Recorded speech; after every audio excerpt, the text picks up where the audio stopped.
Excited to welcome back Jackie Gordon with us. Jackie is a veteran, an educator, and a public servant and community leader. She was born in Jamaica, West Indies, and grew up in Queens, New York. And while in college and teaching in local schools, she enlisted in the United States Army Reserve. Over her 29-year career in the armed forces, Jackie served our country overseas as a platoon leader in Germany during Operation Desert Storm, as an operations officer at Guantanamo Bay during the global war on terror, as a battle captain in Baghdad during the US invasion of Iraq, and as a commander of the 310th Military Police Battalion in Afghanistan in 2012. She retired from the Army Reserve with the rank of Lieutenant Colonel in 2014.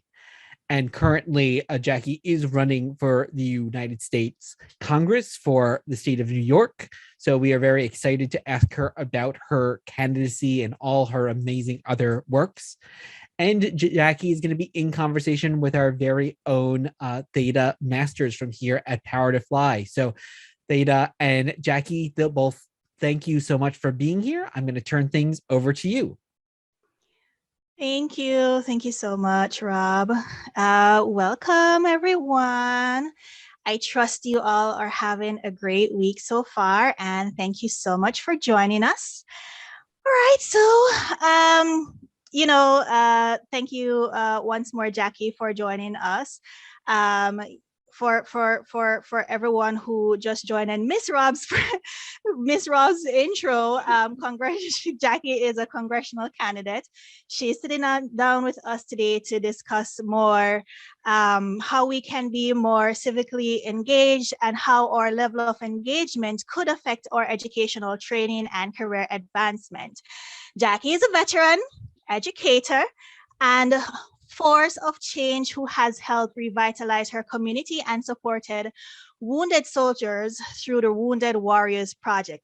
Jackie, thank you so much once more for being here with us. Oh, you're welcome. Thank you for having me. I love it. I enjoyed last year and look forward to being back with you again. Amazing. Great. So you are the only congressional candidate speaking at the summit this time around. And, the perfect person to talk to us today about how to be more civically engaged. So tell us what led you to pursue your career in politics? So that's a little bit of a story. My son tells me he says I'm a good storyteller. So let's see if that's true. So okay. I had 4 deployments. First of all, just to put it out there, I am running in the New York 1st Congressional District, for those of you who are interested. And so I had 4 deployments as a reservist, and my 3rd deployment was to Iraq. And that deployment was 14 months long. And for those of us who remember, President Bush made a unilateral decision to go into Iraq, which means that his cabinet members wanted him to wait and not to go into Iraq at that time, but he decided to go into Iraq.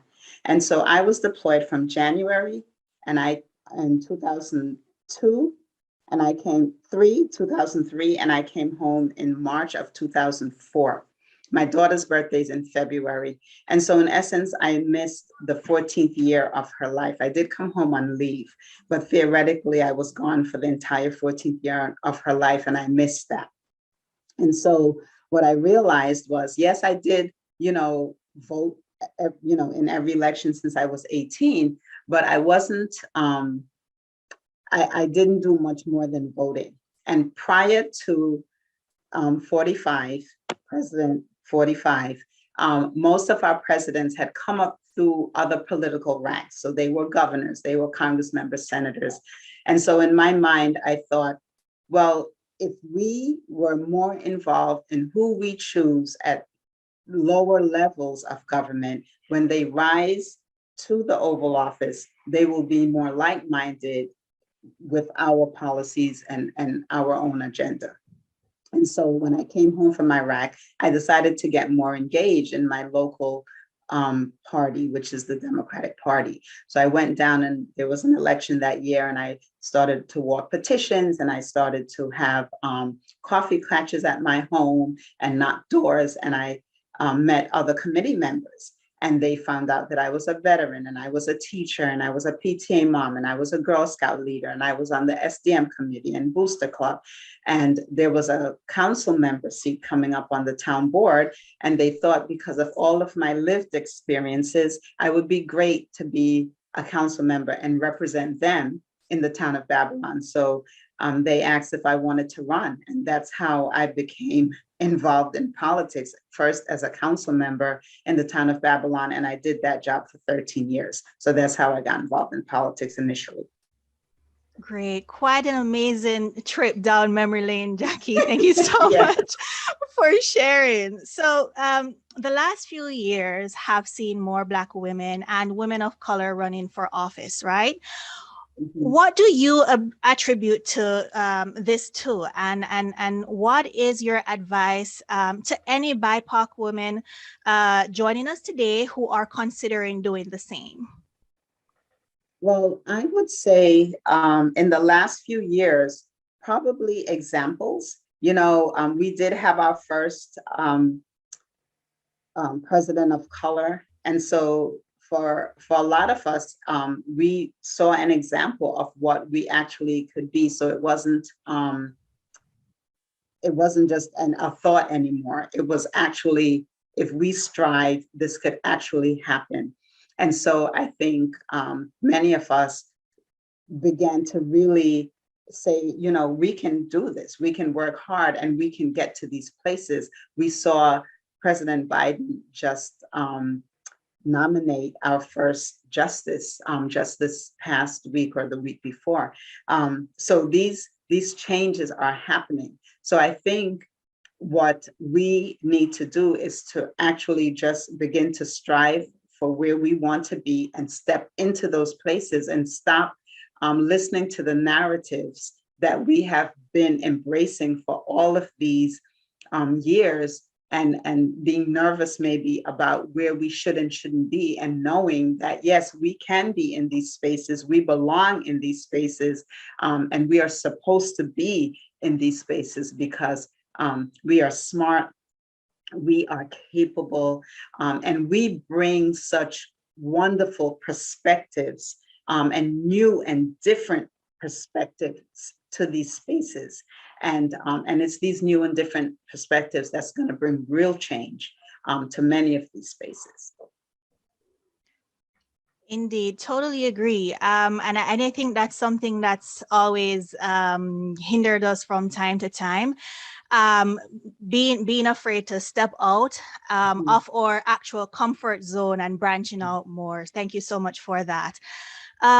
What are some of the issues requiring robust public policy that you are most passionate about, and why? Well, I spent, as you heard in my bio, I spent over 30 years working with young people. So I know this may sound corny, but I actually do believe the children are our future, just as the song says. And I think when you look at prioritizing, what you prioritize is really important. And I believe our priorities should be with our children and our young people. So that means we need to prioritize funding for education, right? And funding for education of our young people, our very young people. A really good friend of mine is a early childhood education provider, a daycare provider. And she called me the other day after the Build Back Better bill did not pass.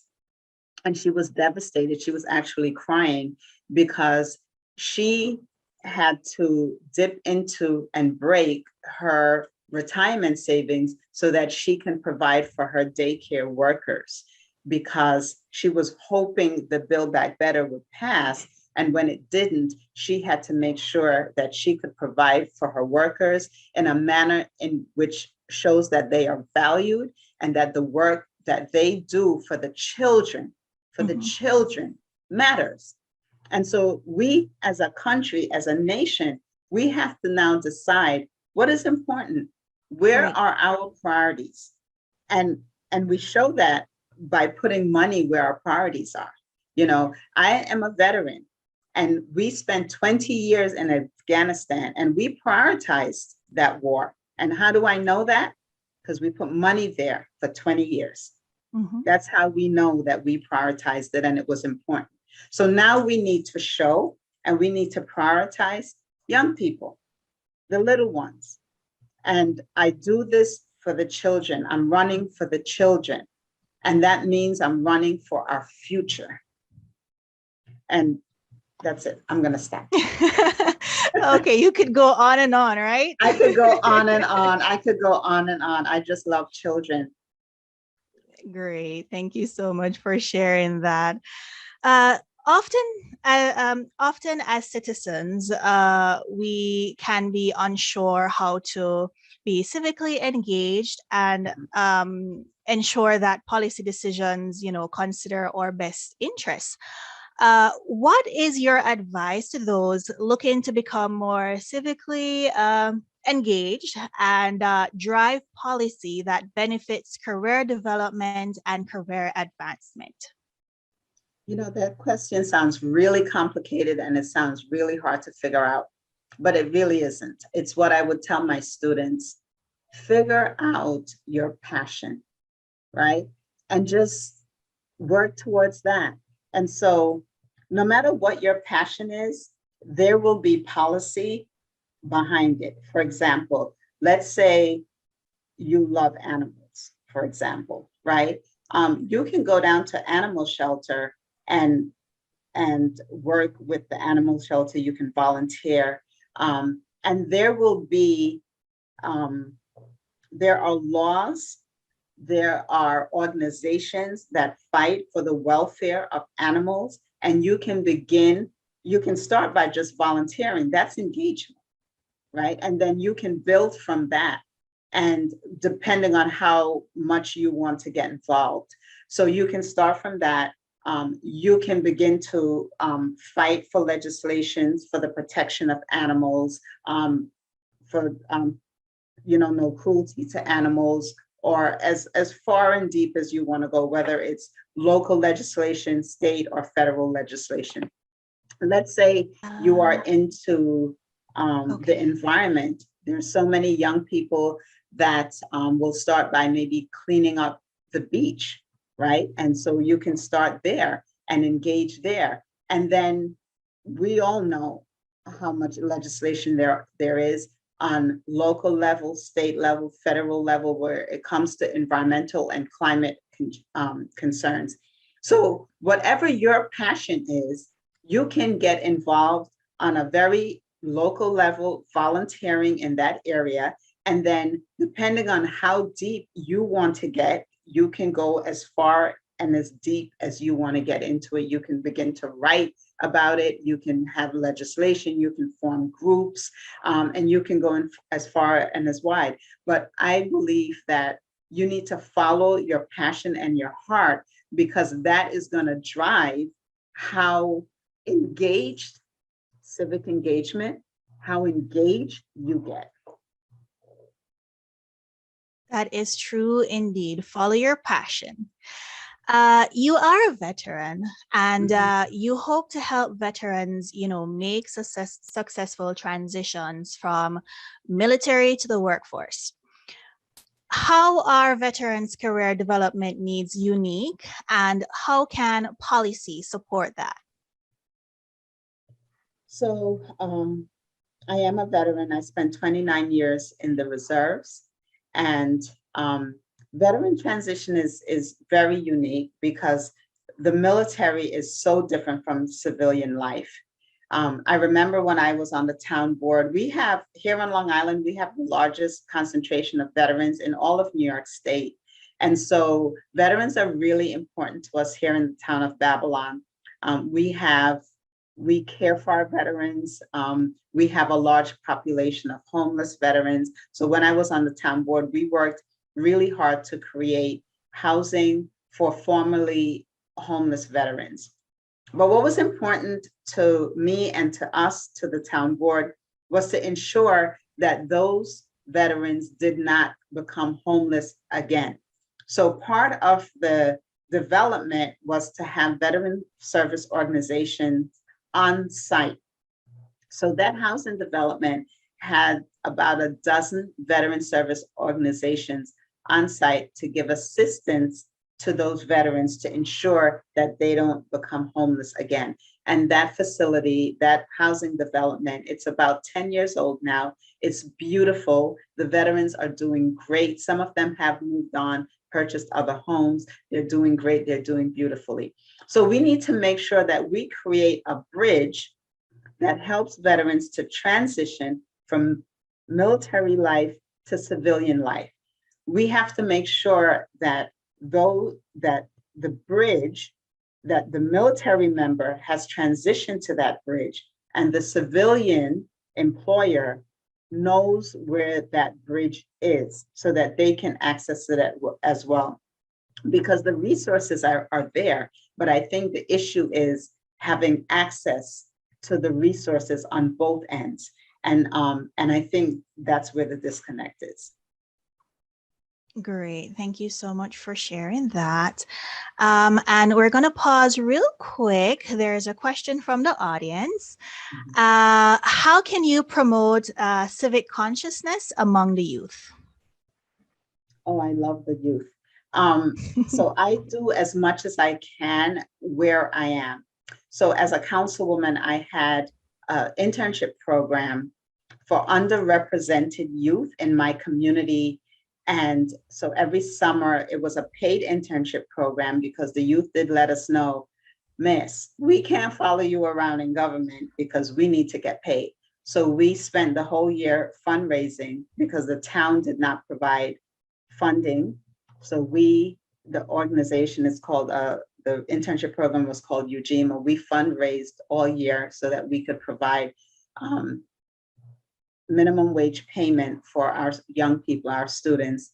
And it was a 6-week internship program in the summer where the students worked in government offices in the town of Babylon, where they learned about how their local government works. Many of the students didn't know any of the services that were provided in the town government, what town government did, what they could access from town government, had no idea. So they were able to learn that, and they learned how to work in a professional environment. In addition to that, we provided a speakers bureau on Fridays where we brought folks in from different career fields, some they were not familiar with, just to give them exposure. So I think that's important as well, because we need to open our young people up to opportunities. Sometimes when a student is not exposed to something, it never crosses their mind that, oh, this is something that I might be interested in. If you look at government today, there are no examples. So our students need to, not that there are no examples, but there are not many examples. So our students need to know that if they choose to be in any part of government, whether working in government, running for government, working for a candidate in government, they should be able to see themselves in those positions and know that there's a place for them there. And so I believe that this internship program gives them that opportunity. From this internship program, our students have become lawyers, doctors. We've had congressional page, we've had Peace Corps workers. And that's because some of the folks in the Speakers Bureau have had these career fields. And when our kids hear them speaking, they know now that, oh, I can do that as well. Okay, great. Thank you so much for answering. And another one, Sonia asks, are you hopeful for that Build Back Better will pass? She says she is very concerned that the upcoming midterms will set us back. And she also wishes you the best of luck on your campaign. Her daughter is a teacher as well in Brooklyn, and herself and many of their family members are veterans and are currently serving as well. Well, thank you so much for that. I am very hopeful that Build Back Better will pass at this point in any form. Even if it can't pass it as the whole bill, I know President Biden spoke about passing it in small pieces. I think it will support the infrastructure bill. And without it, it's going to be difficult for the infrastructure bill because we need those human pieces to ensure that the infrastructure bill can work. So we need that Build Back Better, to be coupled with the infrastructure bill to pass. And thank you so very much for your well wishes for the campaign. Jackie Gordon for Congress.com would love your support. Great.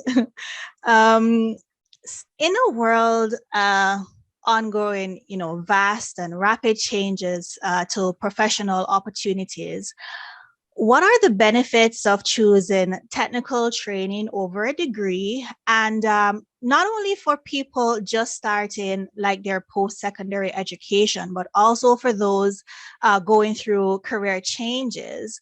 What are your thoughts in terms of how can policy reflect this? So I've had a lot of lives. So one of my lives was as a guidance counselor, as I said, but I was a guidance counselor at a vocational high school. And so I understand clearly how important technical training is. However, I do not believe you have to choose one over the other. I think both should be on the table. I believe that some students or young people or people in general will choose a trade, and that should be an option for them. But some students will choose a trade, but it doesn't mean that they can't go on to college, to higher education. Because even if you choose a trade and you want to go on to higher education and perhaps open a business, you still would need to know what your workers are doing. Because if you just open a business and you don't know how to do the work yourself, your workers could be not doing the work properly and you wouldn't even know. So you still would need to know.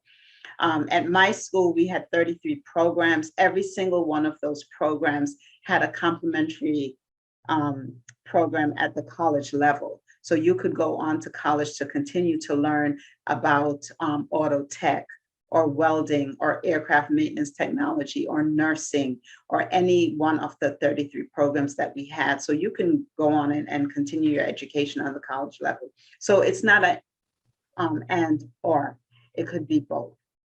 In addition to that, I think skills training will help to increase our workforce development. It would help us to create a supply chain here in America, here on Long Island. We used to be a bustling industrial development area here in Long Island, New York.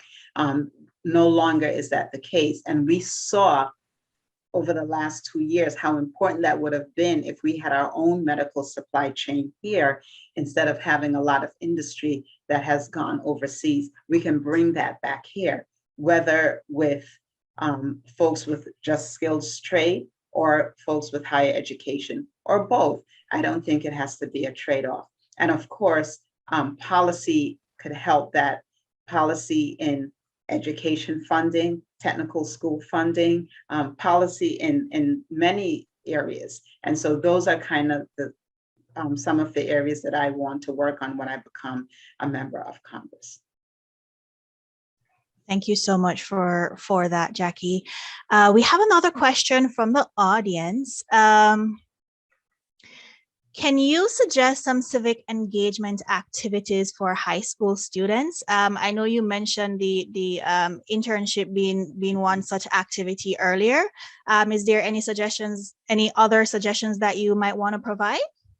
Well, in my town, there are so many opportunities.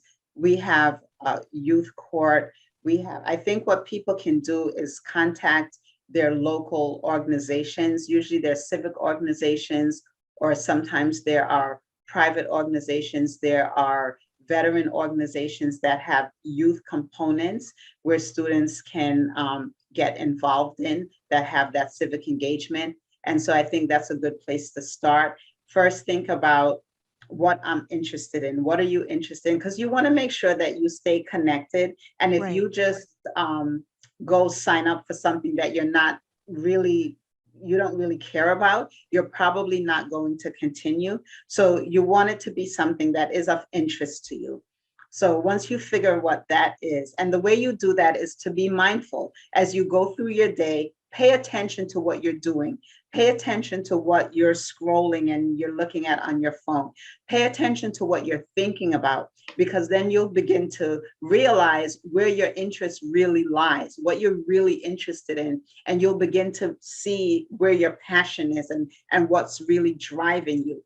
And then you'll find out where that is in your community, and you'll go there and you can start to interact with that organization, and you'll find where you can become more civically engaged.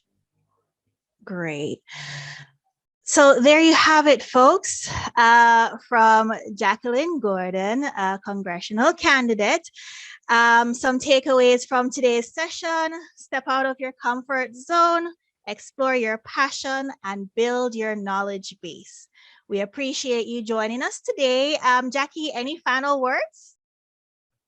So the only final word I have, I actually just dropped my link. I didn't drop it yet. I just typed it. Let me see if it's correct. It is not, because I didn't have my glasses on. Okay. I put my link in the chat. But my final words is thank you so much for having me. I had a wonderful time last year, and I'm so glad that I was able to join again this year. I think this is an awesome summit that you do each year, and to give folks the opportunity to really engage. I think the younger that we can start and get people involved is the better. I think it's important to really find what your passion is, and not just to grab onto anything, because then you will stay engaged. And so, yes, let's all begin to find out where our passion really lies, stay engaged, and continue to do the work, because we have a lot at stake.